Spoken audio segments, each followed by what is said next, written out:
गज के आखिए जी। वाहिगुरु जी का खालसा वाहिगुरु जी की फतेह। सतनाम श्री वाहिगुरु साहिब जी। सलोक महला तीजा। पढ़ पढ़ पंडित वेद वखाण है, माया मोह सुआए। दूजे पाए हर नाम विसारिया, मन मूर्ख मिलै सजाए। जिन जियो पिंड दिता तिस कभू न चेतै, जो देंदा रिजक संभाहे। जिन जियो पिंड दिता तिस कबहू ना चेतै, जो देंदा रिजक संभाहे। वाहिगुरु। ये पवित्र बचन तीसरे पातशाह तेजो नंदन निमाणिया दे मान निताणिया दे तान सतगुरु धन धन श्री गुरु अमरदास महाराज जी दे उचारण किए हुए श्री गुरु ग्रंथ साहिब महाराज जी दे पवित्र अंग 85 उपर सुभाएमान श्री राग की वार विखे जो आप जी ने सरवण किए। धन धन श्री गुरु अमरदास महाराज जी वाकई सारे कर्म कांडां नूं कट के केवल ते केवल नाम नाल जुड़न की सलाह दिंदे हन। नानक कै घर केवल नाम। इत्थे केवल ते केवल जरूरी काम जिहड़ा है उहदे बारे ही दसिया जांदा है। परमेश्वर नाल जुड़न की सलाह दी जाती है, गाइडेंस दी जाती है, मार्गदर्शन किया जाता है। क्योंकि असी जन्मां जन्मांतरां तो भटक रहे हाँ। भई प्राप्त मनुख दे हुरिया, गोबिंद मिलन की एहो तेरी बरिया। अवर काज तेरा कितै न काम, मिल साध संगत भज केवल नाम। तो अज दे इन्हां पवित्र बचनां विच तीजे पातशाह जी की बख्शिश करदे हन। पढ़ पढ़ पंडित वेद वखाणै, माया मोह सुआए। उन्हां समयां दे विच पंडितां दा बड़ा बोलबाला सी अते वेदां ग्रंथां पुराणां नूं पढ़ के लोकां नूं सुणाउंदे सन। ते मकसद केवल माया तक सीमित सी कि लोग सानू मत्था टेकणगे, माया देणगे। एक दिन कहंदे एक ब्राह्मण जिहड़ा है उथानका, ये शब्द दे रचन का कारण उथानका कहंदे हन। किहड़ा शब्द क्यों कित्थे किवें रचिया गया। जिहड़ा शब्द अज आपां सरवण कीता ये सतगुरु अमरदास महाराज जी ने क्यों उचारिया, कित्थे उचारिया। बख्शिश करते हैं कि एक दिन एक ब्राह्मण सतगुरु अमरदास महाराज जी के कोल आया गोविंदवाल साहिब विखे। कहन लग्या महाराज जी मैं आप जी के दर्शनां लई आया हाँ। तो हुक्म होया कि पहला गुरु का लंगर छक के आओ। तो उस ब्राह्मण नूं लंगर दे विच उच्चियां नीवियां सारियां दे विच बह के लंगर छकना पिया। क्योंकि बड़े हे सोधी हुंदे सन, कर्मकांडी हुंदे सन। पर सतगुरु अमरदास जी ने उन्हां कुरीतियां नूं खत्म करन वास्ते दो हुक्म दिते। एक तां सब ने बौली साहिब ते इशनान करना ते एक जिहड़ा मैनूं मिलण आवे ओह पहला लंगर विच पट्टियां दे बह के लंगर छके, जिथे सारी संगत छकदी है। जिस दे विच इन्हां ब्राह्मणां नूं भी बैठना पिया अते राजे अकबर वर्गिਆਂ नूं भी आम जनता विच बह के छकना पिया। ਉੱਚੀਆਂ ਨੂੰ ਨੀਵੇਂ ਤੇ ਨੀਵੀਆਂ ਨੂੰ ਉੱਚੇ ਮੇਰੇ ਸਤਿਗੁਰ ਨੇ ਬਰਾਬਰ ਕੀਤਾ। ਹੰਕਾਰੀਆਂ ਦਾ ਹੰਕਾਰ ਤੋੜਿਆ, ਹੀਨ ਭਾਵਨਾ ਵਾਲਿਆਂ ਦੀ ਹੀਨ ਭਾਵਨਾ ਦੂਰ ਕੀਤੀ, ਸਭ ਨੂੰ ਇੱਕੋ ਜਿਹਾ ਬਣਾ ਦਿੱਤਾ। ਇਸ ਤਰ੍ਹਾਂ ਸਤਿਗੁਰੂ ਪਾਤਸ਼ਾਹ ਜੀ ਨੇ ਕਿਰਪਾ ਕੀਤੀ ਹੈ। ਇਹ ਬ੍ਰਾਹਮਣ ਆਇਆ, ਇਹਨੇ ਪਹਿਲਾਂ ਲੰਗਰ ਛਕਿਆ, ਲੰਗਰ ਦੇ ਵਿੱਚੋਂ ਫਿਰ ਇਸ ਪੰਡਤ ਦਾ ਨਾਮ ਹੈ ਬੇਨੀ,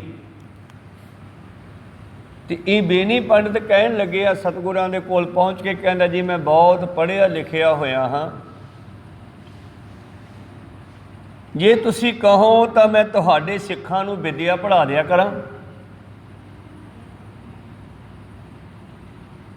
ਮਕਸਦ ਮੇਰਾ ਖਿਆਲ ਹੈ ਕਿ ਬਾਬੇ ਨਾਨਕ ਤੋਂ ਲੈ ਕੇ ਹੀ ਜਦੋਂ ਪਤਾ ਲੱਗਿਆ ਬ੍ਰਾਹਮਣਾਂ ਨੂੰ ਵੀ ਇਹ ਤਾਂ ਉਲਟ ਪਾਸੇ ਚੱਲ ਪਏ, ਸਾਡੇ ਤੋਂ ਸਾਡੇ ਵਾਲੀ ਗੱਲ ਹੀ ਨਹੀਂ ਕਰਦੇ, ਤਾਂ ਨਵੀਂ ਗੱਲ ਕਰਦੇ ਹਨ, ਤਾਂ ਸ਼ਾਇਦ ਇਹਨਾਂ ਲੋਕਾਂ ਦੀ ਇਹ ਵੀ ਕੋਸ਼ਿਸ਼ ਰਹਿੰਦੀ ਹੋਵੇ ਕਿ ਵਿੱਚ ਵੜ ਜਾਈਏ ਅਤੇ ਇਹਨਾਂ ਦੇ ਬੱਚਿਆਂ ਨੂੰ ਵੀ ਸਾਡਾ ਬ੍ਰਾਹਮਣੀ ਕਰਮਕਾਂਡ ਹੀ ਸਿਖਾਉਂਦੇ ਰਹੀਏ। ਅਤੇ ਜਿਸ ਵੇਲੇ ਇਸ ਬ੍ਰਾਹਮਣ ਨੇ ਆ ਕੇ ਬੇਨਤੀ ਕੀਤੀ, ਮਹਾਰਾਜ ਮੈਂ ਤੁਹਾਡੇ ਸਿੱਖਾਂ ਨੂੰ ਵਿਦਿਆ ਪੜ੍ਹਾ ਦਿਆ ਕਰਾਂ, ਧੰਨ ਧੰਨ ਸ਼੍ਰੀ ਗੁਰੂ ਅਮਰਦਾਸ ਮਹਾਰਾਜ ਜੀ ਕਹਿਣ ਲੱਗੇ ਕਿਹੜੀ ਵਿਦਿਆ ਪੜ੍ਹਾਵੇਂਗਾ? ਕਹਿੰਦਾ ਜੀ ਵੇਦਾਂ ਪੁਰਾਣਾਂ ਦੀ ਗ੍ਰੰਥਾਂ ਦੀ ਜਿਹੜੀ ਮੈਂ ਜਾਣਦਾ ਸਾਰੀ ਪੜ੍ਹਾ ਦਿਆਂਗਾ। ਧੰਨ ਧੰਨ ਸ਼੍ਰੀ ਗੁਰੂ ਅਮਰਦਾਸ ਮਹਾਰਾਜ ਜੀ ਕਹਿੰਦੇ ਵੀ ਨਹੀਂ, ਇਹਨਾਂ ਵੇਦਾਂ ਪੁਰਾਣਾਂ ਦੀ ਜਿਹੜੀ ਵਿਦਿਆ ਹੈ ਇਹਦੇ ਵਿੱਚ ਮੁਕਤੀ ਦਾ ਕੋਈ ਸਾਧਨ ਨਹੀਂ ਲਿਖਿਆ, ਕਰਮਕਾਂਡ ਬਹੁਤ ਭਰੇ ਹੋਏ ਹਨ, ਅੱਜ ਗ੍ਰਹਿ ਹੈ, ਅੱਜ ਇਹ ਹੈ, ਉਹ ਹੈ, ਆਦਿ ਆਦਿ ਕਰਕੇ, ਔਰ ਜ਼ਿਆਦਾਤਰ ਮੇਰਾ ਖਿਆਲ ਹੈ ਤੂੰ ਪੜ੍ਹਾਉਣ ਆਇਆ ਹੋਏਗਾ ਵੀ ਕੁਛ ਮਾਇਆ ਮਿਲੇਗੀ, ਅਤੇ ਮਨੁੱਖ ਜਿਹੜਾ ਹੈ ਮਾਇਆ ਪ੍ਰਾਪਤ ਕਰਨ ਵਾਸਤੇ ਇਹ ਕੰਮ ਕਰਦਾ ਤਾਂ ਫਿਰ ਕੋਈ ਫਾਇਦਾ ਨਹੀਂ। ਧੰਨ ਗੁਰੂ ਅਮਰਦਾਸ ਮਹਾਰਾਜ ਜੀ ਨੇ ਉਸ ਬੇਨੀ ਪੰਡਤ ਨੂੰ ਫਿਰ ਗਿਆਨ ਬਖਸ਼ਿਸ਼ ਕੀਤਾ। ਅੱਗੇ ਚੱਲ ਕੇ ਉਹਦਾ ਇੱਕ ਸ਼ਬਦ ਫਿਰ ਗੁਰਬਾਣੀ ਵਿੱਚ ਵੀ ਆਇਆ, ਤਾਂ ਬੇਨੀ ਪੰਡਤ ਨੂੰ ਫਿਰ ਪਾਤਸ਼ਾਹ ਜੀ ਨੇ ਇਹ ਸ਼ਬਦ ਉਚਾਰ ਕੇ ਗਿਆਨ ਦਿੱਤਾ। ਸ਼ਲੋਕ ਮਹੱਲਾ ਤੀਜਾ, ਪੜ੍ਹ ਪੜ੍ਹ ਪੰਡਤ ਵੇਦ ਵਖਾਣੈ ਮਾਇਆ ਮੋਹ ਸੁਆਏ। ਜਿਹੜੇ ਪੰਡਤ ਲੋਕ ਕੇਵਲ ਤੇ ਕੇਵਲ ਮਾਇਆ ਦੇ ਕਾਰਨ ਵੇਦਾਂ ਗ੍ਰੰਥਾਂ ਦੀ ਵਿਦਿਆ ਪੜ੍ਹਾਉਂਦੇ ਹੈ, ਉਹਨਾਂ ਦਾ ਜਿਹੜਾ ਕਾਰਜ ਅਧੂਰਾ ਹੈ। ਦੂਜੇ ਭਾਏ, ਧਿਆਨ ਕਿੱਧਰ ਹੈ ਵੀ ਇੱਥੋਂ ਮੈਨੂੰ ਮਾਇਆ ਮਿਲੇਗੀ। ਦੂਜੇ ਭਾਏ ਪਰਮੇਸ਼ਰ ਨੂੰ ਤਿਆਗ ਕੇ ਦੂਜੇ ਭਾਏ ਮਾਇਆ ਨਾਲ ਜੁੜਨਾ।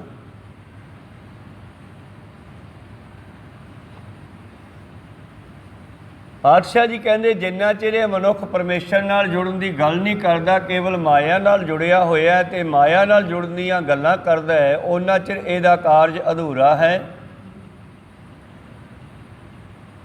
ਪੜ੍ਹ ਪੜ੍ਹ ਪੰਡਤ ਵੇਦ ਵਖਾਣੈ ਮਾਇਆ ਮੋਹ ਸੁਆਏ। ਇਹ ਪੰਡਤ ਕਈ ਆਏ ਗੁਰੂ ਸਾਹਿਬਾਨ ਜੀ ਦੇ ਸਮੇਂ ਦੇ ਵਿੱਚ,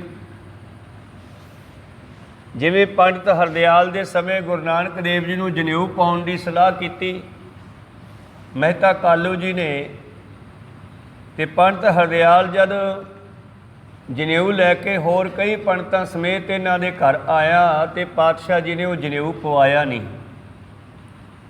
ਬਲਕਿ ਸਤਿਗੁਰ ਕਹਿੰਦੇ ਇਸ ਕੱਚੇ ਧਾਗੇ ਦੇ ਜਨੇਊ ਨਾਲੋਂ ਤਾਂ ਬੰਦਾ ਆਪਣੇ ਆਪ 'ਤੇ ਕੰਟਰੋਲ ਕਰੇ।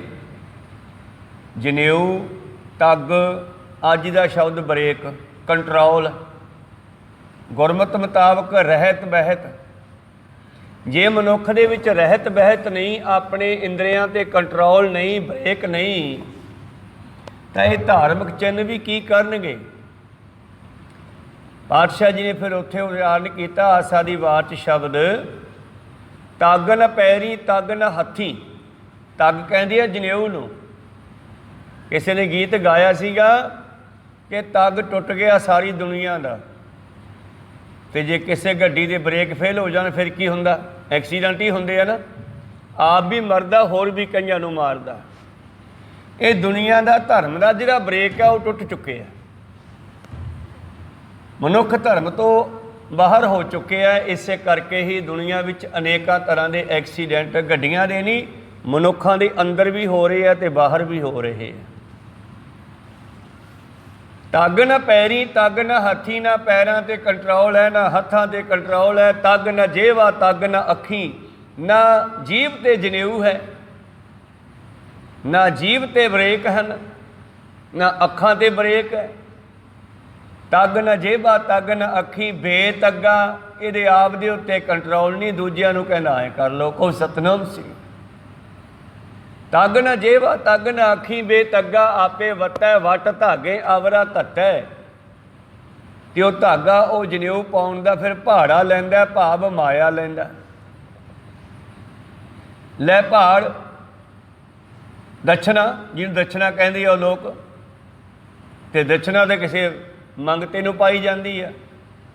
लै भाड़ करे बियाहो कड़ कागल दसै राहो। सुन वेखो लोका यह विडान मन अंधा नाउ सजान। इस करके सतगुरु नानक देव जी ने उस वेले जनेऊ नहीं पाया।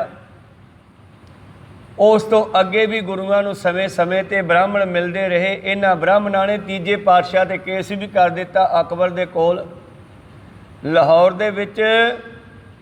मैं जिहड़ा गुरु नानक की गद्दी का मालक है गुरु अमरदास उसने नवा ही काम चला लिया कि एक तो उसने बौली बना ली है। सारियां नूं उच्चा नीचा नूं कहंदे इहदे विच इशनान करना सब ने क्योंकि जात पात खत्म करनी सी पातशाह जी ने। तो दूसरा जिहड़ी साडी वेदां दी बाणी उहनूं पढ़दे नहीं। तो तीजे पातशाह कोले समन भेजते भी आके भाई गल का जवाब दिओ। फिर चौथे पातशाह उन्होंने सेवक सी उन्होंने अपने सेवक नूं भेजिया गुरु रामदास जी नूं भी जा पुत्रा जवाब दे के आ। फिर सारे जवाब दिते तो वह केस करने वाले हार गए तो गुरु साहब जित गए। तो इस तरह गुरु प्यारिओ फिर अगे जाके एक ब्राह्मण 8वें पातशाह जी नूं मिलदा है। उसकी भी निस्तारा करते हैं सतगुरु पंजोखरा साहब के स्थान पर अंबाले च। फिर केशवदास नाम का पंडित गुरु गोबिंद सिंह जी नूं भुलेखे च पाउणा चाहुंदा है। उसका भी जिहड़ा सीगा हिसाब किताब किया 10वें पातशाह जी ने। इत्थों तक कि 10वें पातशाह जी ने क्लीयर कर दिता कि अज तो बाद मेरा सिख है जिहड़ा वो इन्हां ब्राह्मणां दे कर्मकांडी चक्करां विच ना पवे। गुरु कृपा करन। सतगुरु तीजे पातशाह कहते नहीं भाई साडे सिखां नूं असीं ज्ञान पढ़ा रहे हैं जिहड़ा हैगा साडे कोल लोड़ नहीं तेरे ज्ञान दी। तू केवल माया दे मोह विच फसिया होया ही अपने ज्ञान नूं बेचदा फिरदा है। पढ़ पढ़ पंडित वेद वखाणै माया मोह सवाए। दूजै भाए हर नाम विसारिया। परमेश्वर नूं त्याग करके हरि दे नाम नूं छड्ड करके ਜਿਹੜੇ ਹੋਰ माया ਦੇ मोह ममता ਵਿੱਚ फसे हुए भटक रहे ਹਨ। ਮਨ ਮੂਰਖ ਮਿਲੈ ਸਜਾਏ ਉਹਨਾਂ ਨੂੰ ਮੂਰਖਾਂ ਨੂੰ ਸਜ਼ਾ ਮਿਲਦੀ ਹੈ ਕਿਉਂਕਿ ਇਸ ਮਨੁੱਖ ਨੂੰ ਪਰਮੇਸ਼ਰ ਤੇ ਗੁਰੂ ਤੇ ਭਰੋਸਾ ਨਹੀਂ ਹੈ। ਜਿਨ ਜੀਓ ਪਿੰਡ ਦਿੱਤਾ ਤਿਸ ਕਬਹੂ ਨਾ ਚੇਤੈ। जिस परमेश्वर ने शरीर दिता परा लब्ध पहले रची पाछे रचियो शरीर। तुलसीदास कहना बई मनुख नूं जन्म देण तो पहला इहदा खाण पीण का इंतजाम किया। सब जानते हैं कि बच्चे का जन्म होने तो पहला माता दे कोल कोई दुध नहीं हुंदा पर जदों ही बच्चे का जन्म हो जाता है माता के खून तो कलट के दुध बन जाता है। जन्म होने तो बाद बच्चे नूं तुरंत जो चुंघाया जाता है माँ के कोलों दुध वो कित्थों आया किहने बनाया ये परमेश्वर ने इंतजाम किया होया। मेरे प्रीतम जी कहते जिस परमेश्वर ने इनू शरीर दिता पिंड भाव शरीर दिता जीओ जीव आत्मा नूं विच बिठाया तिस कबहू न चेतै उहनूं याद नहीं करता जो देंदा रिजक समाहे। जो कीड़ी तो हाथी तक सारियां नूं संभालदा सब दा इंतजाम कीता रिजक रोजी संभाहे जो सब नूं दित्ती हुई है। ਜਿਹੜਾ ਮਨੁੱਖ ਉਸ ਪਰਮੇਸ਼ਰ ਨਾਲ ਨਹੀਂ ਜੁੜਦਾ ਉਹਨਾਂ ਨੂੰ ਜਮਾਂ ਦੀਆਂ ਫਾਂਸੀਆਂ ਪੈਂਦੀਆਂ। ਜਮ ਕਾ ਫਾਹਾ ਗਲੋਂ ਨ ਕੱਟੀਐ, ਉਹਨਾਂ ਦੇ ਗਲਾਂ ਵਿੱਚੋਂ ਜਮਾਂ ਦੀਆਂ ਫਾਂਸੀਆਂ ਕਦੇ ਵੀ ਨਹੀਂ ਕੱਟੀਆਂ ਜਾ ਸਕਦੀਆਂ। ਭਾਵ ਉਹ ਦੁੱਖਾਂ ਚੋਂ ਕਰਮਕਾਂਡਾਂ ਚੋਂ ਨਹੀਂ ਨਿਕਲ ਸਕਦੇ। ਫਿਰ ਆਵੇ ਜਾਏ ਤੇ ਉਹ ਭਟਕਣਾ ਵਿੱਚ ਪਏ ਰਹਿੰਦੇ ਹਨ, ਆਉਣ ਜਾਣ ਦੇ ਚੱਕਰ 'ਚ। ਭਾਵ ਕਿਹੜਾ ਆਉਣਾ ਜਾਣਾ? ਕਈ ਜਨਮ ਪਏ ਕੀਟ ਪਤੰਗਾ, ਕਈ ਜਨਮ ਗਜ ਮੀਨ ਕੁਰੰਗਾ, ਕਈ ਜਨਮ ਪੰਖੀ ਸਰਪ ਹੋਇਓ, ਕਈ ਜਨਮ ਹੈਬਰ ਬਿਰਖ ਜੋਇਓ। ਇਹ ਟੇਢੀਆਂ ਜੂਨਾਂ ਸਾਰੀਆਂ, ਹਾਥੀ ਘੋੜੇ ਬਲਦ, ਕਈ ਜਨਮ ਹੈਬਰ ਬਿਰਖ ਜੋਇਓ। ਘੋੜਿਆਂ ਨੂੰ ਵੀ ਜੋੜਿਆ ਜਾਂਦਾ ਗੱਡਿਆਂ ਦੇ, ਔਰ ਹਾਥੀਆਂ ਦੇ ਪਿੱਛੇ ਵੀ ਭਾਰ ਖਿੱਚਿਆ ਜਾਂਦਾ। ਵੱਡੇ ਵੱਡੇ ਵੇਟ ਹਾਥੀਆਂ ਨਾਲ ਖਿੱਚੇ ਜਾਂਦੇ ਆ। ਬਲਦਾਂ ਨੂੰ ਵੀ ਸਾਡੇ ਸਾਹਮਣੇ ਆ, ਗੱਡਿਆਂ 'ਤੇ ਜੋੜਿਆ ਜਾਂਦਾ। ਘੋੜਿਆਂ ਨੂੰ ਤਾਂਗੀਆਂ ਨਾਲ ਜੋੜਿਆ ਜਾਂਦਾ ਸੀ। ਤਾਂ ਇਹਨਾਂ ਟੇਢੀਆਂ ਜੂਨਾਂ ਦੇ ਵਿੱਚ ਲਿਜਾ ਕੇ ਜੀਵ ਨੂੰ ਫਿਰ ਵਾਹਿਆ ਜਾਂਦਾ। ਕਈ ਜਨਮ ਹੈਬਰ ਬ੍ਰਿਖ ਜੋਇਓ। ਅਖੀਰ ਤੇ ਕਹਿੰਦੇ ਮਿਲ ਜਗਦੀਸ਼ ਮਿਲਨ ਕੀ ਬਰੀਆ, ਚਰੰਕਾਲ ਦੇਸ ਨਰੀਆ। ਬੜੇ ਲੰਮੇ ਸਮੇਂ ਤੋਂ ਬਾਅਦ ਤੈਨੂੰ ਮਾਨਸ ਜਾਮਾ ਮਿਲਿਆ, ਹੁਣ ਤੂੰ ਪਰਮੇਸ਼ਰ ਨੂੰ ਸਿਮਰਨਾ ਕਰ। ਜਿਹੜੇ ਨਹੀਂ ਸਿਮਰਦੇ ਉਹਨਾਂ ਦੇ ਲਈ ਲਿਖਿਆ ਜਮ ਕਾ ਫਾਹਾ ਗਲੋਂ ਨਾ ਕੱਟੀ ਹੈ। ਫਿਰ ਆਵੇ ਜਾਏ, ਉਹ ਫੇਰ ਜਨਮ ਮਰਨ ਦੇ ਚੱਕਰ ਵਿੱਚ ਆਉਂਦੇ ਰਹਿੰਦੇ ਹਨ। ਪ੍ਰੀਤਮ ਜੀ ਅੱਗੇ ਬਖਸ਼ਿਸ਼ ਕਰਦੇ ਹਨ। ਮਨ ਮੁਖ ਕਿਛੋ ਨ ਸੂਝੈ ਅੰਧਲੇ। ਮਨ ਮੁਖ ਜੋ ਮਨ ਦੇ ਮਗਰ ਚੱਲਦਾ, ਇਹਨਾਂ ਨੂੰ ਕੁਛ ਵੀ ਸੁਝਦਾ ਨਹੀਂ, ਕੁਝ ਸਮਝ ਨਹੀਂ ਆਉਂਦੀ। ਪੂਰਬ ਲਿਖਿਆ ਕਮਾਏ, ਅਸਲ ਵਿੱਚ ਜੋ ਪਹਿਲਾਂ ਤੋਂ ਕੀਤੇ ਹੋਏ ਕਰਮ ਇਹਨਾਂ ਦੇ ਭਾਗਾਂ ਵਿੱਚ ਲਿਖੇ ਹੈ, ਉਹਦੇ ਮੁਤਾਬਕ ਹੀ ਅਗਲੇ ਕਰਮ ਕਰੀ ਜਾਂਦੇ ਆ। ਪੂਰਬ ਲਿਖਿਆ ਕਮਾਏ, ਜੋ ਪੂਰਬਲੇ ਭਾਗਾਂ ਦਾ ਲਿਖਿਆ ਉਹ ਹੀ ਕਮਾਉਂਦੇ ਨੇ। ਪੂਰੇ ਭਾਗ ਸਤਿਗੁਰ ਮਿਲੈ ਸੁਖ ਦਾਤਾ। ਵੱਡੇ ਭਾਗਾਂ ਦੇ ਨਾਲ ਗੁਰੂ ਮਿਲਦਾ ਸੁਖ ਦੇਣ ਵਾਲਾ, ਨਹੀਂ ਤਾਂ ਜੀਵ ਦੁੱਖਾਂ ਦੇ ਵਿੱਚ ਭਟਕਦਾ ਹੀ ਰਹਿੰਦਾ। ਬੜਭਾਗੀ ਸਤ ਸੰਗਤ ਪਾਵੈ, ਭਾਗਹੀਨ ਭਰਮ ਚੋਟਾਂ ਖਾਵੈ। ਬਿਨ ਭਾਗਾ ਸਤ ਸੰਗ ਨ ਲੱਭੈ, ਬਿਨ ਸੰਗਤ ਮੈਲ ਭਰੀਜੈ ਜੀਓ।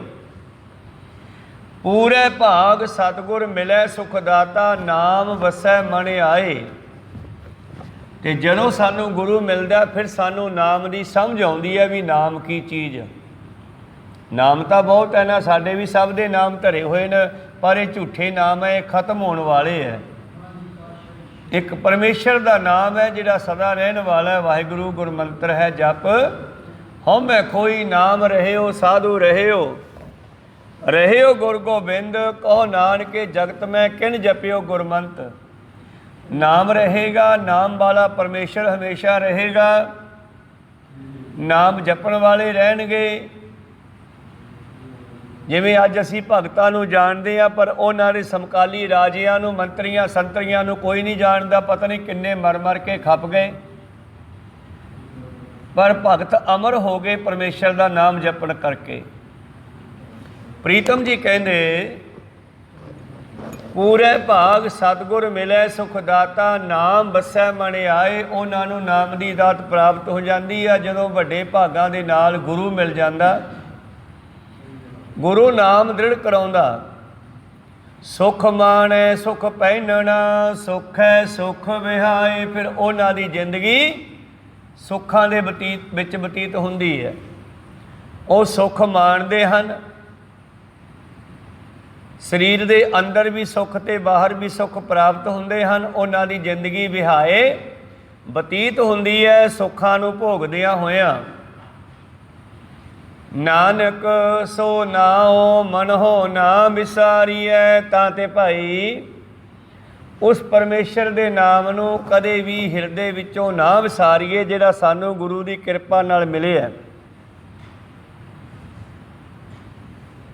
ਨਾਮ ਕੇ ਧਾਰੇ ਸਗਲੇ ਜੰਤ, ਉਹ ਨਾਮ ਜਿਹੜਾ ਕਿ ਨਾਮ ਸਾਡੇ ਸਭ ਦੇ ਵਿੱਚ ਹੈ। ਜਿਸ ਨਾਮ ਦੇ ਕਾਰਨ ਅਸੀਂ ਤੁਰੇ ਫਿਰਦੇ ਹਾਂ।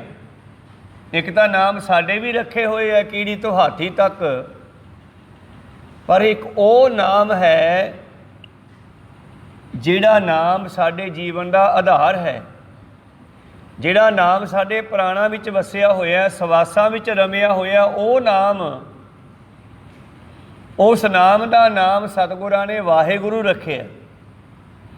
ਹੁਣ ਜਦ ਅਸੀਂ ਵਾਹਿਗੁਰੂ ਸ਼ਬਦ ਦਾ ਉਚਾਰਨ ਕਰਦੇ ਹਾਂ, ਇਹਦੇ ਕਿੰਨੇ ਅਰਥ ਬਣਦੇ ਆ, ਕੋਈ ਅੰਤ ਨਹੀਂ। ਪਰ ਤਿੰਨ ਕੁ ਅਰਥ ਮੈਂ ਦੱਸ ਦੇਵਾਂ ਕਿ ਇੱਕ ਇਹਦਾ ਅਰਥ ਬਣਦਾ ਵਾਹਿਗੁਰੂ, ਮੇਰਾ ਗੁਰੂ ਧਨ ਹੈ, ਜਿਸ ਦੇ ਕਾਰਨ ਮੈਨੂੰ ਮੇਰੇ ਮਾਰਗ ਦਾ ਪਤਾ ਲੱਗਿਆ, ਮੇਰੇ ਘਰ ਦਾ ਪਤਾ ਲੱਗਿਆ। ਤੋ ਧਨ ਹੈ ਸਾਡਾ ਗੁਰੂ, ਗੁਰੂ ਨਾਨਕ ਦੇਵ, ਗੁਰੂ ਗ੍ਰੰਥ ਸਾਹਿਬ ਜੀ ਤੱਕ। ਇਹ ਜੋਤ ਗੁਰੂ ਦੀ, ਸ਼ਬਦ ਗੁਰੂ ਦੀ ਸਾਡੇ ਵਾਸਤੇ ਧਨ ਹੈ, ਜਿਹੜੀ ਸਾਡਾ ਮਾਰਗ ਦਰਸ਼ਨ ਕਰਦੀ ਹੈ। ਅੱਜ ਗੁਰਬਾਣੀ ਮਾਰਗ ਦਰਸ਼ਨ ਕਰ ਰਹੀ ਹੈ, ਉਦੋਂ ਗੁਰੂ ਸਾਹਿਬ ਵੀ ਗੁਰਬਾਣੀ ਰਾਹੀਂ ਮਾਰਗ ਦਰਸ਼ਨ ਕਰਦੇ ਸਨ। ਸਭ ਤੋਂ ਪਹਿਲਾਂ ਪਰਮੇਸ਼ਰ ਤੇ ਪਰਮੇਸ਼ਰ ਤੋਂ ਪੈਦਾ ਹੋਇਆ ਸ਼ਬਦ, ਤੇ ਲੋਕਾਂ ਨੂੰ ਪਤਾ ਹੀ ਨਹੀਂ ਸੀ ਅਸਲੀ ਗੁਰੂ ਕੌਣ ਹੈ। ਇਸ ਕਰਕੇ ਲੋਕ ਮੂਰਤੀ ਪੂਜਾ ਕਰ ਰਹੇ ਸੀ, ਕਰਮਕਾਂਡ ਕਰ ਰਹੇ ਸੀ। ਪਤਾ ਨਹੀਂ ਕਿਤਨੇ ਤਰ੍ਹਾਂ ਦੇ ਕਰਮਕਾਂਡ ਹੈ, ਜਲ ਧਾਰੇ ਕਰਨੇ, ਧੂਣੀਆਂ ਤਾਪਣੀਆਂ, ਸੂਰਜ ਨੂੰ ਪਾਣੀ ਦੇਣਾ, ਆਦਿ ਆਦਿ। ਪਰ ਧੰਨ ਗੁਰੂ ਨਾਨਕ ਦੇਵ ਜੀ ਨੇ ਆ ਕੇ ਦੱਸਿਆ ਵੀ ਅਸਲੀ ਜਿਹੜਾ ਨਾਮ ਹੈ ਉਹ ਤਾਂ ਹੈ ਪਰਮੇਸ਼ਰ। ਜਿਹੜਾ ਪਰਮੇਸ਼ਰ ਬਣਿਆ ਸਭ ਤੋਂ ਪਹਿਲਾਂ, ਉਸ ਤੋਂ ਦੂਜੇ ਨੰਬਰ 'ਤੇ ਸ਼ਬਦ ਪੈਦਾ ਹੋਇਆ। ਪਰਮੇਸ਼ਰ ਤੋਂ ਹੁਕਮ ਪੈਦਾ ਹੋਇਆ ਨਾ, ਹੁਕਮ ਹੀ ਹੁਕਮ ਚਲਾਏ ਰਾਹੋ। ਤਾਂ ਪਰਮੇਸ਼ਰ ਤੋਂ ਕੀ ਬਣਿਆ? ਪੜ੍ਹੋ ਬਾਣੀ ਦੇ ਵਿੱਚੋਂ, ਸਾਚੇ ਤੇ ਪਵਨਾ ਭਇਆ, ਅਕਾਲ ਪੁਰਖ ਤੋਂ ਹਵਾ ਪੈਦਾ ਹੋਈ, ਪਵਨ ਤੇ ਜਲ ਹੋਏ, ਪਾਣੀ ਤੋਂ ਜਲ ਪੈਦਾ ਹੋਇਆ, ਭਾਵ ਪਾਣੀ, ਹਵਾ ਤੋਂ ਪਾਣੀ ਬਣਿਆ, ਹਵਾ ਤੋਂ ਫਿਰ ਠੰਡੀ ਹੋ ਕੇ ਹਵਾ, ਜਲ, ਪਾਣੀ ਬਣਿਆ। ਜਲ ਤੇ ਤ੍ਰੈ ਭਵਨ ਸਾਜਿਆ, ਪਾਣੀ ਤੋਂ ਆਪਾਂ ਨੂੰ ਸਾਰਿਆਂ ਨੂੰ ਬਣਾਇਆ ਗਿਆ। ਕੀੜੀ ਤੋਂ ਲੈ ਕੇ ਹਾਥੀ ਤੱਕ 84 ਲੱਖ ਜੂਨਾਂ ਸਾਰੇ ਪਾਣੀ ਤੋਂ ਬਣੇ ਆ, ਤੇ ਸਵਾਸ ਸਾਨੂੰ ਪਾਲਦਾ ਹੈ। ਜਲ ਤੇ ਤ੍ਰੈ ਭਵਨ ਸਾਜਿਆ, ਘਟ ਘਟ ਜੋਤ ਸਮੋਏ, ਸਾਰਿਆਂ ਵਿੱਚ ਅੱਗ ਵੀ ਰੱਖੀ ਆ, ਸਾਡੇ ਵਿੱਚ ਵੀ ਤੇ ਬਾਹਰ ਵੀ। ਬਾਹਰ ਜਿਹੜੀ ਅੱਗ ਚੁੱਲ੍ਹੇ ਵਾਲੀ ਸਾੜ ਦਿੰਦੀ ਆ, ਇੱਕ ਮਾਂ ਦੇ ਅੰਦਰ ਅਗਨੀ ਹੈ ਜਿਹੜੀ ਖਾਧੀਆਂ ਹੋਈਆਂ ਰੋਟੀਆਂ ਨੂੰ ਗਾਲਦੀ ਆ, ਪਚਾਉਂਦੀ ਆ, ਤੇ ਉਹੀ ਅੱਗ ਬੱਚੇ ਨੂੰ ਪਾਲਦੀ ਆ, ਬੱਚੇ ਨੂੰ ਬਣਾਉਂਦੀ ਆ। ਉਹ ਵੀ ਮਾਂ ਦੇ ਪੇਟ ਵਿੱਚ ਹੀ ਆ ਬੱਚਾ ਵੀ। ਤਿੱਥੈ ਤੂੰ ਸਮਰੱਥ ਜਿੱਤੈ ਕੋਇ ਨਾਹੇ, ਓਥੈ ਤੇਰੀ ਰੱਖ ਅਗਨੀ ਉਦਰ ਮਾਹੇ। ਸੁਣ ਕੇ ਜਮ ਕੇ ਦੂਤ ਨਾਏ, ਤੇਰੇ ਛੱਡ ਜਾਏ, ਉੱਥੇ ਨਾਮ ਵਸਦਾ ਸੀ। ਤਾਂ ਬੱਚੇ ਦੀ ਪਾਲਣਾ ਪੋਸ਼ਣਾ ਮਾਂ ਦੇ ਗਰਭ ਵਿੱਚ 9 ਮਹੀਨੇ ਹੁੰਦੀ ਆ, ਪਰ ਉਹ ਅੱਗ ਬੱਚੇ ਨੂੰ ਸਾੜ ਨਹੀਂ ਸਕਦੀ, ਕਿਉਂਕਿ ਨਾਮ ਰਖਵਾਲਾ ਬਣਿਆ ਸੀ ਉਹਦਾ ਉੱਥੇ। ਕਹੋ ਸਤਨਾਮ ਸੀ।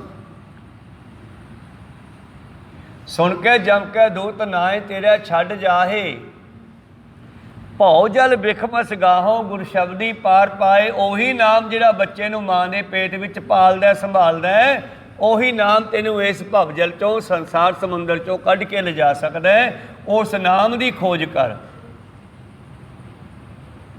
ਪੂਰੇ ਭਾਗ ਸਤਿਗੁਰ ਮਿਲੇ ਸੁਖਦਾਤਾ, ਨਾਮ ਵਸੈ ਮਨ ਆਏ। ਉਸ ਨਾਮ ਦੀ ਦਾਤ ਸਤਿਗੁਰਾਂ ਨੇ ਸਾਨੂੰ ਦਿੱਤੀ। ਮੈਂ ਵਾਹਿਗੁਰੂ ਦੇ ਅਰਥ ਕਰ ਰਿਹਾ ਸੀਗਾ। ਵਾਹਿਗੁਰੂ ਧਨ ਹੈ ਮੇਰਾ ਗੁਰੂ। ਕਿਉਂ? ਕਿਉਂਕਿ ਉਸ ਨੇ ਮੈਨੂੰ ਨਾਮ ਦੇ ਬਾਰੇ ਸਮਝਾਇਆ, ਮੇਰੀ ਅਸਲੀਅਤ ਦੱਸੀ, ਮੈਂ ਕੌਣ ਆ, ਕਿੱਥੋਂ ਆਇਆ, ਕੀ ਲੈਣ ਆਇਆ, ਮੈਂ ਆਪਦੇ ਘਰੇ ਕਿਵੇਂ ਜਾਵਾਂਗਾ।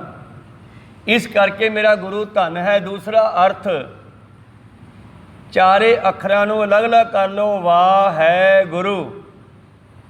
ਵਾਹ ਮਤਲਬ ਹਵਾ। ਹਵਾ ਹੀ ਸਾਨੂੰ ਹਨੇਰੇ 'ਚੋਂ ਚਾਨਣ ਵਿੱਚ ਲਿਜਾ ਸਕਦੀ ਹੈ। ਕਿਸ ਤਰ੍ਹਾਂ? ਹਵਾ ਤੋਂ ਬਣਿਆ ਸ਼ਬਦ। ਸ਼ਬਦ ਦਾ ਗਿਆਨ ਹੀ ਸਾਡੀ ਅਗਿਆਨਤਾ ਨੂੰ ਖਤਮ ਕਰਕੇ ਗਿਆਨ ਦਿੰਦਾ। ਕਹੋ ਸਤਨਾਮ। ਦੂਸਰਾ ਅਰਥ, ਵਾਹ ਹੈ ਗੁਰੂ। ਤੇ ਇਸੇ ਗੱਲ ਨੂੰ ਬਾਬਾ ਨੇ ਕੀ ਲਿਖਿਆ? ਪਵਨ ਗੁਰੂ, ਹਵਾ ਗੁਰੂ। ਪਵਨ ਵੀ ਹਵਾ ਹੀ ਹੈ ਤੇ ਵਾਹ ਵੀ ਹਵਾ ਹੈ। ਹਵਾ ਨੂੰ ਗੁਰੂ ਕਿਉਂ ਕਿਹਾ? ਪਵਨ ਨੂੰ ਗੁਰੂ ਕਿਉਂ ਕਿਹਾ? ਕਿਉਂਕਿ ਜਿਹੜੇ ਆ ਸ਼ਬਦ ਬਣ ਰਹੇ ਨੇ, ਇਹ ਹਵਾ ਤੋਂ ਬਗੈਰ ਨਹੀਂ ਬਣਦੇ। ਤੇ ਹਵਾ ਹੀ ਸਵਾਸ ਹੈ ਸਾਡਾ, ਤੇ ਸਵਾਸਾਂ ਤੋਂ ਬਗੈਰ ਸਾਡਾ ਜੀਵਨ ਨਹੀਂ ਹੈ। ਤਾਂ ਤੇ ਸਾਡਾ ਮਕਸਦ ਜਿਹੜਾ ਹੈ ਉਹ ਪੂਰਾ ਗੁਰੂ ਕਿਰਪਾ ਸਦਕਾ ਹੀ ਹੁੰਦਾ ਹੈ। ਵਾਹਿਗੁਰੂ। ਤੇ ਤੀਸਰਾ ਅਰਥ ਵਾਹਿਗੁਰੂ, ਸਤਿਗੁਰਾਂ ਨੇ ਇਸ ਸ਼ਬਦ ਦੇ ਨਾਲ ਪਰਮੇਸ਼ਰ ਨੂੰ ਸੰਬੋਧਨ ਕੀਤਾ ਹੈ। ਕੋਈ ਰਾਮ ਕਹਿੰਦਾ, ਕੋਈ ਅੱਲਾ ਕਹਿੰਦਾ, ਕੋਈ ਖੁਦਾ ਕਹਿੰਦਾ ਹੈ। ਸਭ ਨੇ ਆਪੋ ਆਪਣੀ ਮਤ ਮੁਤਾਬਕ ਉਸ ਪਰਮੇਸ਼ਰ ਦਾ ਨਾਮ ਰੱਖਿਆ ਹੈ, ਪਰ ਸਤਿਗੁਰਾਂ ਨੇ ਵਾਹਿਗੁਰੂ ਨਾਮ ਰੱਖਿਆ ਉਸ ਪਰਮੇਸ਼ਰ ਦਾ। ਮੂਲ ਮੰਤਰ ਦੇ ਵਿੱਚ ਪਰਮੇਸ਼ਰ ਦੇ ਲੱਛਣ ਹਨ। ਉਹ ਕਿਹੋ ਜਿਹਾ ਹੈ, ਕਿਵੇਂ ਮਿਲਦਾ ਹੈ, ਕੈਸਾ ਰੂਪ ਰੰਗ ਹੈ, ਕੈਸਾ ਸੁਭਾਅ ਹੈ ਉਹਦਾ, ਇਹ ਸਭ ਮੂਲ ਮੰਤਰ 'ਚ ਹੈ। ਤੇ ਗੁਰਮੰਤਰ ਵਾਹਿਗੁਰੂ ਹੈ, ਜਿਸ ਦੇ ਰਾਹੀਂ ਸਾਨੂੰ ਪਤਾ ਲੱਗਦਾ ਕਿ ਉਸ ਪਰਮੇਸ਼ਰ ਦਾ ਨਾਮ ਕੀ ਹੈ। ਹਰ ਨਾਮ ਦਾ ਕੋਈ ਨਾ ਕੋਈ ਅਰਥ ਹੁੰਦਾ ਹੈ। ਤੁਹਾਡੇ ਨਾਮਾਂ ਦੇ ਵੀ ਅਰਥ ਹੈ। ਕਈਆਂ ਨੇ ਆਪਣੇ ਨਾਮਾਂ ਨੂੰ ਸਫਲਾ ਕੀਤਾ, ਕਈਆਂ ਨੇ ਆਪਣੇ ਨਾਮਾਂ ਨੂੰ ਬਦਨਾਮ ਕਰ ਲਿਆ। ਜਿਵੇਂ ਸੁੱਚਾ ਆਨੰਦ, ਵਧੀਆ ਨਾਮ ਸੀਗਾ, ਪਰ ਸੁੱਚੇ ਆਨੰਦ ਨੇ ਕੀਤਾ ਕਿ ਵਜੀਦੇ ਦੀ ਸਭਾ ਵਿੱਚ ਬੈਠ ਕੇ ਸਾਹਿਬਜ਼ਾਦਿਆਂ ਨੂੰ ਸ਼ਹੀਦ ਕਰਨ ਦਾ ਸਲਾਹ ਦਿੰਦਾ। ਇੱਕ ਹਿੰਦੂ ਵਜ਼ੀਰ ਹੈ ਸੁੱਚਾ ਆਨੰਦ, ਉਸ ਨੇ ਸਭਾ ਦੇ ਵਿੱਚ ਬੈਠ ਕੇ ਵਜੀਦੇ ਨੂੰ ਕਿਹਾ ਕਿ ਸੱਪਾਂ ਦੇ ਬੱਚੇ ਸਪੋਲੀਏ ਹੁੰਦੇ ਆ, ਜੰਮਦੀਆਂ ਸੂਲਾਂ ਦੇ ਮੂੰਹ ਤਿੱਖੇ ਹੁੰਦੇ ਆ, ਇਹਨਾਂ ਨੂੰ ਹੁਣੇ ਹੀ ਸ਼ਹੀਦ ਕਰ ਦਿੱਤਾ ਜਾਵੇ, ਇਹ ਵੱਡੇ ਹੋ ਕੇ ਸਾਨੂੰ ਖਰਾਬ ਕਰਨਗੇ। ਉਹ ਹਿੰਦੂ ਸੁੱਚਾ ਆਨੰਦ ਨੇ ਆਪਣੇ ਨਾਮ ਨੂੰ ਬਦਨਾਮ ਕਰ ਦਿੱਤਾ। ਇਸ ਕਰਕੇ ਗੁਰੂ ਕਿਰਪਾ ਕਰਨ, ਨਾਮ ਦੀ ਬੜੀ ਅਹਿਮੀਅਤ ਹੈ, ਤੁਹਾਡੇ ਨਾਮਾਂ ਦੀ ਵੀ ਅਹਿਮੀਅਤ ਹੈ।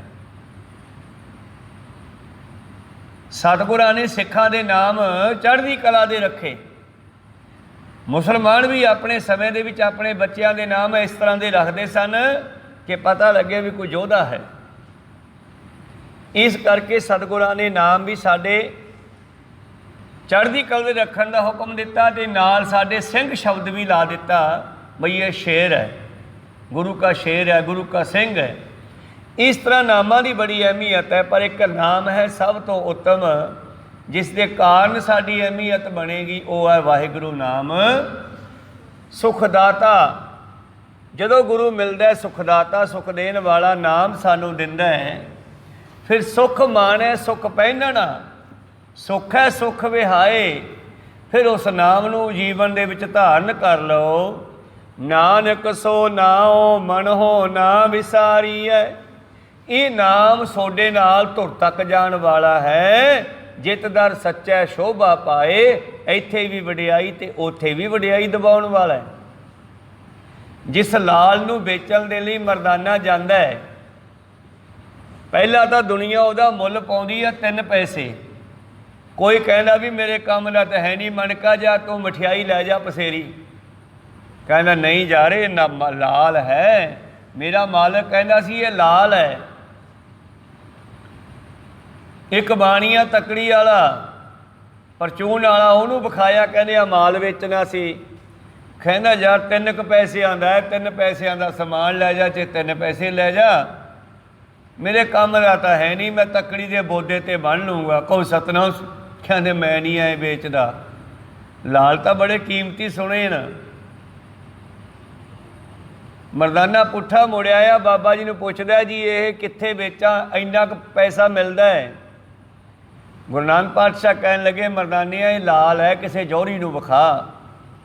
ਜਦ ਸਾਲਸਰਾਏ ਜੌਹਰੀ ਨੂੰ ਵਿਖਾਇਆ, ਤੇ ਸਾਲਸਰਾਏ ਜੌਹਰੀ ਦੇਖ ਕੇ ਉਸ ਲਾਲ ਨੂੰ ਮੱਥੇ ਟੇਕੀ ਜਾਂਦਾ, ਤੇ ਨਾਲੇ ਕਹਿੰਦਾ ਭਾਈ ਕਿੰਨੇ ਕੁ ਪੈਸੇ ਲੈਣੇ ਆ। ਮਰਦਾਨਾ ਕਹਿੰਦਾ ਮੈਨੂੰ ਤਾਂ ਪਤਾ ਨਹੀਂ। ਕਹਿੰਦਾ ਪਹਿਲਾਂ ਤਾਂ ਆਹ ਫੜ 125 ਰੁਪਈਆ। ਮਰਦਾਨਾ ਥੈਲੀ ਦੇਖ ਕੇ ਕਹਿੰਦਾ ਇੰਨੇ ਪੈਸੇ। ਉਹ ਕਹਿੰਦਾ ਇਹ ਤਾਂ ਦੇਖਣ ਦੀ ਆ, ਦਰਸ਼ਨੀ ਭੇਟ ਆ ਇਹ ਤਾਂ, ਤੂੰ ਹੋਰ ਦੱਸ ਕਿੰਨੇ ਲੈਣੇ ਆ। ਮਰਦਾਨਾ ਹੈਰਾਨ ਹੋ ਗਿਆ ਵੀ ਕੋਈ 3 ਪੈਸੇ ਦਿੰਦਾ, ਕੋਈ ਥੈਲੀ 100 ਸਵਾ 100 ਰੁਪਈਆ ਚਾਂਦੀ ਦਾ, ਥੈਲੀ ਰੁਪਈਆਂ ਦੀ ਦੇਈ ਜਾਂਦਾ। ਵੈਸੇ ਮਰਦਾਨੇ ਨੂੰ ਵੀ ਹਜੇ ਪਤਾ ਨਹੀਂ ਕਿੰਨੇ ਕੁ ਦਾ ਵਾਪਸ ਬਾਬਾ ਜੀ ਕੋਲ ਆ ਗਿਆ। ਕਹਿੰਦਾ ਜੀ ਇੱਕ ਬੰਦਾ ਮਿਲਿਆ ਜੋ ਕਹਿੰਦਾ ਵੀ 125 ਰੁਪਈਆ ਦਰਸ਼ਨੀ ਭੇਟ ਆਈ ਆ। ਤੇ ਮਹਾਰਾਜ ਉਹ ਹਜੇ ਪੁੱਛਦਾ ਹੋਰ ਕਿੰਨੇ ਲੈਣੇ ਆ। ਬਾਬਾ ਜੀ ਕਹਿੰਦੇ ਮੈਨੂੰ ਤਾਂ ਪਤਾ ਨਹੀਂ ਗਾ, ਉਸੇ ਨੂੰ ਪੁੱਛੋ ਜੌਹਰੀ ਆ। ਉਹਨੂੰ ਪੁੱਛਿਆ ਵੀ ਤੂੰ ਦੱਸ ਕਿੰਨੇ ਦੇਣੇ ਆ। ਕਹਿੰਦਾ ਮੈਨੂੰ ਨਹੀਂ ਪਤਾ, ਮੈਂ ਧਰਮੀ ਬੰਦਾ, ਮੈਂ ਤਾਂ ਇਹਦੇ ਜਿੰਨੇ ਤੂੰ ਮੰਗੇਗਾ ਓਨੇ ਦੇ ਦੂੰਗਾ। ਉਹ ਕਹਿੰਦਾ ਵੀ ਮੈਨੂੰ ਤਾਂ ਆਪ ਨਹੀਂ ਪਤਾ, ਮੇਰੇ ਮਾਲਕ ਕਹਿੰਦਾ ਮੈਨੂੰ ਵੀ ਨਹੀਂ ਪਤਾ, ਤੂੰ ਕਹਿੰਦਾ ਮੈਨੂੰ ਵੀ ਨਹੀਂ ਪਤਾ ਗਾ। जो 3-4 गेड़े लागे बाबा नानक जी ने मरदानिया ये परमेश्वर का नाम है। कहो सतनाम श्री।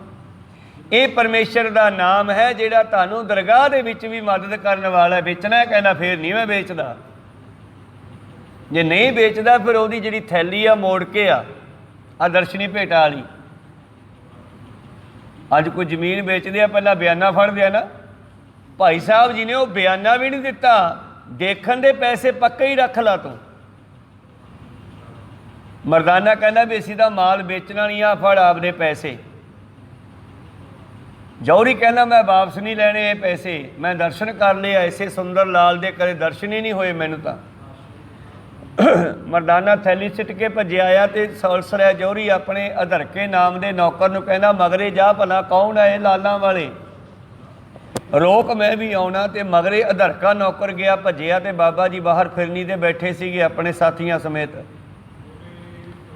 अधरके ने जाके मत्था टेकिया, कहंदे गुरु पातशाह जी नूं इतने सालसराय भी आ गया। तो सालसराय कहना महाराज ये लाल है की है ये, मैनूं समझ नहीं आई इन्ना सुंदर की है ये। बाबा जी कहते परमेश्वर का नाम है, तू एवें जौहरी बनिया फिरदा तैनूं पछाण नहीं आई। सुन सालस तू जौहरी अपना लाल पछाण, कूड़े पत्थर ना गंढ बन लीजा भले सियाण।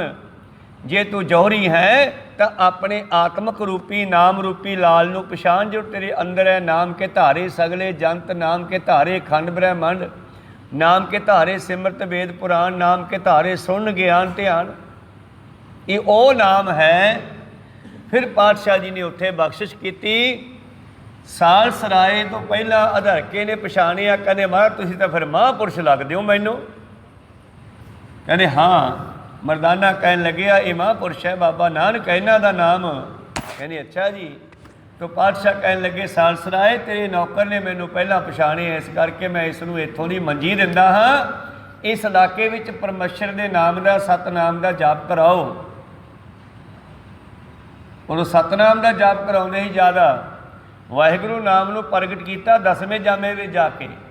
9 जामे वाहिगुरू मंत्र ते तपस्या ही हुई आ, इस करके वाहिगुरू मंत्र पावरफुल किया गया पहला 9 जामिया च। कहो सतनाम। 10वें जामे विच इहनूं प्रगट किया जिद्दे अमृत छकाया है।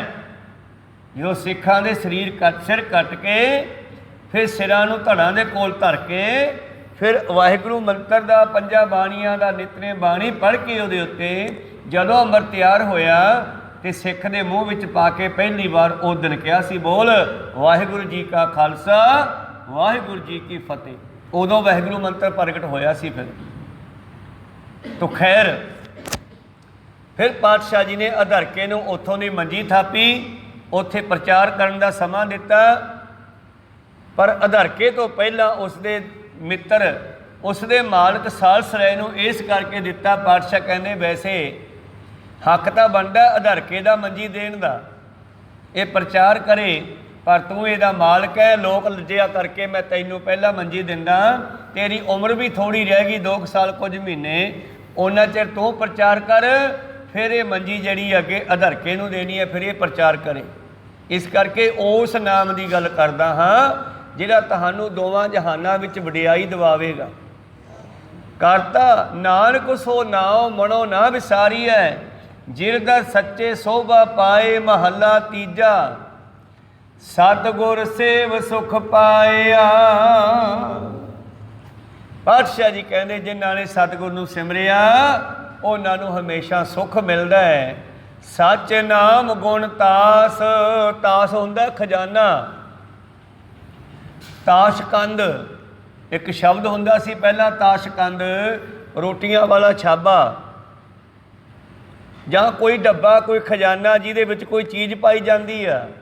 जिमें ताश की डब्बी विच पत्ते होंदे आ, उहनूं इसे करके ताश कहंदे आ कि उहदे विच इक्को जे कई पत्ते आ। कोई सतनाम। तो यह है गुणतास। गुणतास भाव गुणा का खजाना। को सतनाम श्री। तो सतगुर सेव सुख पाया, सच नाम गुणतास, ये परमेश्वर का नाम तो गुणा का खजाना है।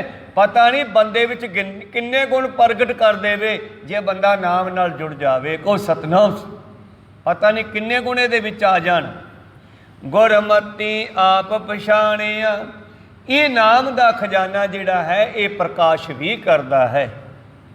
जिन्हां ने गुरु की मत लैके नाम नूं जपना कीता उन्हां नूं अपने आप की पछाण आई कि मैं कौन हाँ, कित्थों आया, की लैण आया, जिथों आया है उत्थे वापस किवें जावांगा। नहीं तो आप अपने आप को चौधरी, नंबरदार, SP, DSP आदि आदि समझदे आ, मैं फलाना, मैं ध्योका। पर गुरमुखा ने जानिया कि मैं परमेश्वर की अंश हाँ। कहो सतनाम श्री। मैं भी परमेश्वर की अंश हाँ, ये सारे भी परमेश्वर की अंश है। गुरमुखा ने जानिया, ब्रह्म ज्ञानिया ने जानिया, जिन्होंने ज्ञान हो गया। गुरमुख गुरमति आप पछाणिया। तो किसी चीज़ को पछाणना होवे उत्थे पहला काहदी लोड़ पैंदी आ? जे हनेरा होवे ते चानण की लोड़ पैंदी आ। कहो सतनाम श्री। ये चानण किहने कीता? राम नाम प्रगास परमेश्वर के नाम ने चानण करके दिखाया भी तू परमेश्वर का स्वरूप है। बंदे खोज दिल हर रोज ना फिर परेशानी माहे, ये जो दुनिया सेहर मेला दस्तगीरी नाहे। तुहानू भुलेखा पै गया, मूँह सोच ले हनेरे दे विच, तुसी वेख के डर गए हो सप। कोई डंग नहीं मारिया उसने, सोडा पैर ही टिकिया। कोई कोमल जी रस्सी पई आ, तुसी वेख के भज गए सप। फिर पछाणन वास्ते की कीता? चंगी तरह उत्थे लाइट जगाई, बैटरी मारी जां दीवा जगाया। कहो सतनाम सी। जद उत्थे बैटरी मारी, लाइट मारी, फिर तुसी हस पे आपे ही अपनी गलती ते, कहते जा ये तो रस्सी सी। तो ये संसार जिहड़ा है खत्म होने वाला है। ये ब्रह्म ज्ञानिया ने जानिया मैं खत्म होने वाला नहीं, मैं तो परमेश्वर की अंश हाँ और मैं अपने घरे जाना है। ये उन्होंने पछाणिया जिन्हों ने गुरु की मत लै ली। कहो सतनाम श्री। गुरमति आप पछाणिया। राम नाम प्रगास सचो सच कमावना। फिर उन्हों का जीवन जिहड़ा सच ते चल पैंदा। वो झूठ बोलते नहीं, झूठ नाल संबंध नहीं करते, झूठ का पखंड नहीं करते, वो झूठ नाल वरतारा नहीं रखते, झूठियां का साथ नहीं दिंदे। वो केवल सच ते खड़ते है, वजदे वाजे सच बोलते हैं, भावें कुछ भी होवे। उन्होंने सच नूं पछाण लिया, फिर वो सच ही बोलते आ। सचो सच कमावना। कमाउणा हुंदा है बोलना, जीवन विच वरतना, अपने प्रबंध दे नाल, परिवार दे नाल सच बोलना। कोई गल लुका छुपा के ना रखनी, अपने साथियों तो, संगियां तो, मित्रों तो, घर वालियां तो, रिश्तेदारों तो, घर वाली तो, घर वाले तो, धीआं पुत्रां तो। वो घरे सच बोलते हैं, फिर बाहर भी सच बोलते हैं, धर्म के नाँ ते भी सच बोलते हैं, फिर उत्थे भी झूठ नहीं बोलते अपनी जान बचाने वास्ते। जिस तरह वजीदे ने साहिबजादियां नूं कहा, मान लो जे सोनू असी छड्ड दईए फिर की करोगे? कहने करना की है? ਸਿੰਘਾਂ ਨੂੰ इकट्ठे करांगे, फौजां ਨੂੰ इकट्ठे करांगे, फिर इकट्ठे होकर तेरे नाल आके लड़ाई करांगे। कहो सतनाम। सोचा नंद कहना वेखिया ये अज ही इदां दीयां गल्लां करदे आ, कल नूं पता नहीं की करन। साहिबजादे ने ऐ तां नहीं कहा भी हाँ सानू छड्ड दिओ असीं कुछ नहीं करदे। वो कहंदे आ करांगे, क्योंकि सच ते चलण वाले सच बोलते हैं। हरगोबिंद साहब जी का जहांगीर नाल दोस्ती प्यार बन गया। एक दिन जहांगीर अपने पुत्र शाहजहां नूं जो 15 साल का 20 साल का है, ਉਹਦੀ ਬਾਂਹ फड़ के सतगुरां दे कोल ले आया। छेवें पातशाह जी नूं कहण लगे, महाराज किरपा करियो, जिवें मेरे नाल तुसीं निभाई है मेरे पुत्र नाल भी निभा लिओ।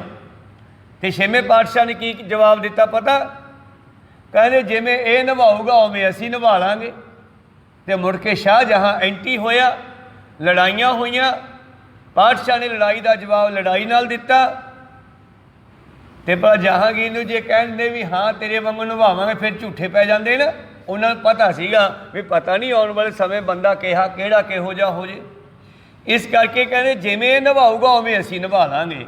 तो गुरु किरपा करन जिहड़े सच ते चल पैंदे ने वो हर थां ते सच वरतदे आ, क्योंकि उन्हां दे अंदर सच का प्रकाश हो गया, भाव ज्ञान हो गया, सोझी आ गई उन्हां नूं।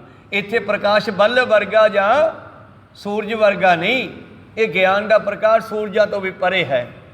जिहड़ी गल नूं सूरज भी दिखा नहीं सकदा, वो गल नूं ज्ञान दिखा सकदा। कहो सतनाम।